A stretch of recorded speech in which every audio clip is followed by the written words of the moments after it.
ప్రియమైన నా రైతు కుటుంబ సభ్యులకి నమస్కారాలు. నేను బ్రహ్మయ్యనాథన్ మాట్లాడుతున్నాను.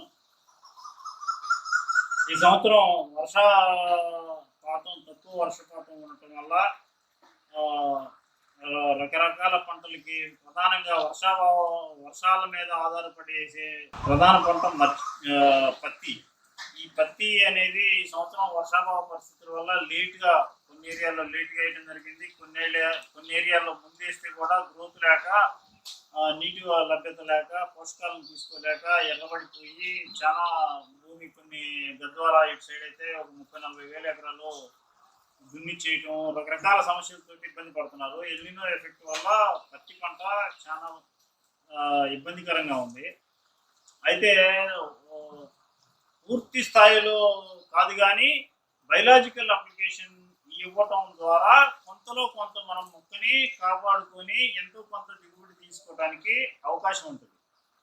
ఏంటి ఈ బయలాజికల్ అప్లికేషన్, పత్తి మొక్కకి ఎలా ఇస్తే ఏం జరిగింది అనే దాని మీద ఈ K.K.Agrotech వాళ్ళు పత్తికి సంబంధించి వైట్ గోల్డ్ అని ఒక బయలాజికల్ అప్లికేషన్ కిట్టు తయారు చేయడం జరిగింది. ఈ కిట్టు మొదటి 4 నుంచి 5 ఆకులు వేసినప్పుడు, పత్తి మొక్క 4-5 ఆకులు వేసినప్పుడు ఒకసారి, పూత స్టార్ట్ అయ్యే దశలో ఒకసారి భూమికి సాయిల్కి అప్లై చేయమని చెబుతున్నారు. అసలు ఏంది, దీంట్లో ఏమేమి ఉంటాయి, వాటి వల్ల ఉపయోగాలు ఏందనేది మీకు ఇప్పుడు వివరిస్తాను.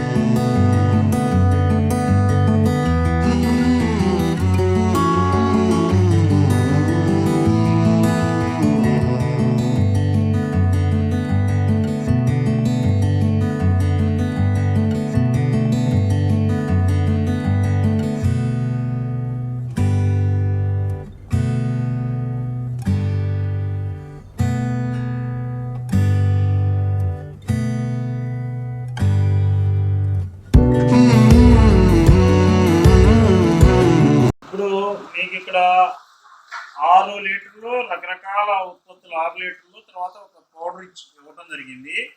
ఏంటి ఈ కిట్టు, ఇందులో ఏమేమి ఇచ్చారనేది మనం చూస్తే, ఇది వచ్చేసరికి రియల్ గోల్డ్ అని వాళ్ళ బ్రాండ్. ఇది రియల్ గోల్డ్ పేరుతోటి మైక్రోరైజా ఫంగస్ ని ఒక 100 గ్రామ్స్ మైక్రోరైజా ఫంగస్ ఇవ్వటం జరిగింది. ఇది మొత్తం కూడా 1 ఎకరం విస్తీర్ణంలో ఉన్న పత్తి పంటకి మొక్క 5 ఆకులు వేసినప్పుడు డ్రించింగ్ అంటే మొక్క మొదటి భాగంలో 1 కప్పు కాడికి వాటర్లో కలుపుకొని పోయాలి. అది చెప్తాను మీకు. ఇది మైక్రోరైజా ఫంగస్ అనేది ఒక 100 గ్రామ్స్ ఇవ్వడం జరిగింది. తర్వాత మొక్క మొలకెత్తిన తర్వాత మొదటి దశలో, ఎదుగుదల దశలో నత్రజని అవసరం ఉంటుంది కాబట్టి నత్రజనికి సంబంధించిన బ్యాక్టీరియాలు 2 లీటర్లు ఇవ్వడం జరిగింది. తర్వాత ఇది వచ్చేసరికి పొటాషు, తర్వాత ఫాస్ఫరస్, సిలికా, ఈ 3 బ్యాక్టీరియాలు, పొటాషియం కరిగించే బ్యాక్టీరియా, ఫాస్ఫరస్ను కరిగించే బ్యాక్టీరియా, సిలికా సూక్ష్మ పోషకాలను కరిగించే బ్యాక్టీరియాలు 3 కాంపోజిషన్ తోటి 1 లీటర్ ఇవ్వడం జరిగింది. తర్వాత CEM concentrated effective micro organisms అని, ఇందులో దగ్గర ఒక 40 రకాల బ్యాక్టీరియాల కాంపోజిషన్ ఉంటుంది.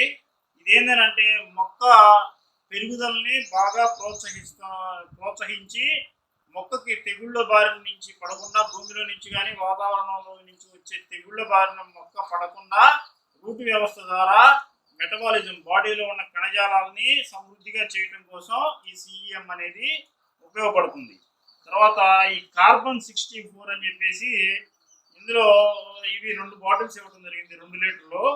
ఇందులో వచ్చేసరికి seaweed, humic acid, amino acid, fulvic acid, organic carbon, ఒక 5 రకాల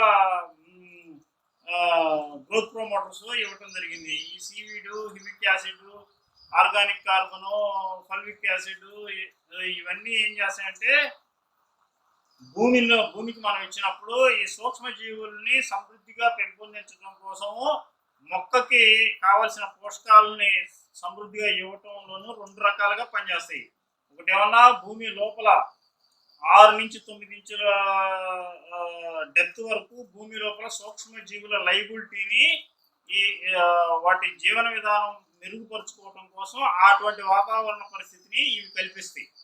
మనం ఇచ్చిన సూక్ష్మజీవులు మొక్క వేళ్లలో సమృద్ధిగా చేరి మొక్క వృద్ధి రేటుని పెంచడం కోసం, ఆ సూక్ష్మజీవుల జీవన విధానం సక్రమంగా జరగటం కోసం, తర్వాత మొక్కకు కావాల్సిన పోషకాలను అందించడం కోసము ఈ కార్బన్ 64 అనేది ఉపయోగపడుతుంది. ఇప్పుడు దీని అప్లికేషన్ ఎలా చేసుకోవాలి? మీరు ఏం చేసుకోవాలంటే మీ చేను విస్తీర్ణాన్ని బట్టి, ఎకరం అని అంటే మీరు పెట్టుకునే వెడల్పు పొడవును బట్టి మొక్కలో సాంద్రత ఉంటుంది. మొక్కల సాంద్రతను బట్టి ఒక ఉజ్జాయింపుగా ఒక లెక్క తీసుకొని, అంటే ఇన్ని 200 లీటర్ల నీళ్లు పోస్తే మొక్కకి ఒక 50 ml కాడికి మనం పోయగలుగుతామా, లేకపోతే 400 లీటర్ల నీళ్లు పోసుకోవాలా అనేది మీ ఇంట్రెస్ట్. లీటర్స్ అనేది మనకి మ్యాండటరీ కాదు. నువ్వు 100 లీటర్లోనే మొక్కకి తక్కువ అంటే కొంత ఇప్పుడు ఏంటి అమృత విధానాలని కాటన్లో రకరకాలుగా పండించుకుంటున్నారు. నువ్వు పెట్టుకునే దాన్ని బట్టి నీటి లభ్యత మినిమం ఒక మొక్క మొదటి భాగంలో 50 ml పడేటట్టు చూసుకోవాలి. 50 ml ఒక మొక్క మొదటి భాగంలో పడేటట్టు చూసుకోవాలి. అలా నీకు ఎన్ని నీళ్ళు కావాలంటే అన్ని నీళ్ళు కలుపుకోవాలి. కలుపుకొని నేను ఉజ్జాయింపుగా చెప్పేది ఏంటంటే ఒక 200 లీటర్ వాటర్ తీసుకుంటే ఈ బాటిల్స్ అన్నీ దాంట్లో పోసేయాలి. ఈ పౌడర్తో సహా మొత్తం అన్ని పోయాలి.